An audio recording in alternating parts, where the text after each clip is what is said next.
பொதுவா ரத்தினங்கள பொறுத்தவரையிலும் நம்ம கிட்டத்தட்ட ஒரு 25 ஆண்டுகளாகவே பயன்படுத்தி வரோம். 30 ஆண்டுகளாவே குடுத்துக்கிட்டு, பயன்படுத்திக்கிட்டு தான் வந்துட்டுருக்கோம். ஆனா, அதை பத்தி மிகைப்படுத்தப்பட்ட பேச்சுக்களும், அதில நெறைய போலியான தன்மைகளுமே வருது. நெறைய ரத்தினங்கள் பார்த்தீங்கன்னா, போலியான ரத்தினங்களும் வருது. நெறைய பேருக்கு அத கண்டுபிடிக்க கூட முடியல. நாங்க நெறைய டெஸ்டிங் பண்றதுனாலயும், அந்த ரத்தினங்கள சரியான ரத்தினங்கள கண்டுபிடிச்சிடுறோம். எதுக்கு இந்த டாபிக் எடுத்துக்கிட்டோம் இன்னைக்கு அப்டின்னா, இந்த அகேட் கார்னட் ஓப்பல்னு ஒண்ணு பண்ணுவோம்ல. இந்த அகேட் கார்னட் ஓப்பல்னு ஒண்ணு பண்ணுவோம். செஞ்சு குடுப்போம். படிப்புக்காக குடுப்போம். அது மேக்ஸிமம் நல்ல சக்சஸ் இருந்தாலும் ஒருத்தர் கூட கேட்டாரு, "ஏன் சார் 40, 50ங்கிறீங்க? அதாவது 90% நல்லா இருக்கேன்னாரு."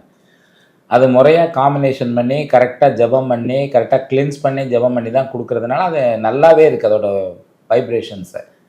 பொதுவா ரத்தினங்கள பொறுத்தவரைக்கும் கண்டிப்பா 10லேருந்து 15% வேலை செய்யுங்க. யாராவது ஒருத்தருக்கு வேணா வேலை செய்யாம போயிடும். சரியில்லாம போகும். 10, 15 கேரண்டி. ஒரு சிலர் செம்மையா தூக்கி விட்டுருதுங்க.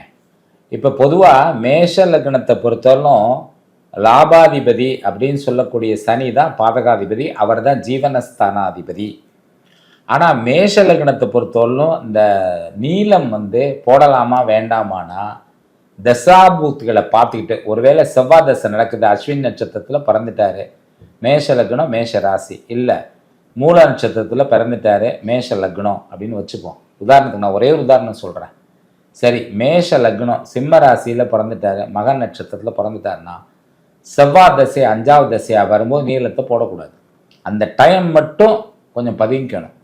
ஆனா இவங்களை கொஞ்சம் ஆக்டிவேட் பண்ணி பெரிய லாபத்தை பார்க்க வைக்கணும்னா, ஜாதகத்தை கரெக்டா பார்த்துட்டு சனி பகவான் எந்த இடத்துல இருக்காருன்னு பார்த்துட்டு அவரை கொஞ்சம் ஆக்டிவேட் பண்ணி விட்டா 60, 70% கூட பணப்புழக்கம் ஜம்ப் ஆகி மேலே போறது. திடீர் அதிர்ஷ்டம், எதிர்பாராத லேண்ட்ல தனயோகம், மிகப்பெரிய வளர்ச்சி, நினைச்சு பார்க்க முடியாத வளர்ச்சியை கொடுக்கக்கூடிய அது நீளமா இருக்கும்.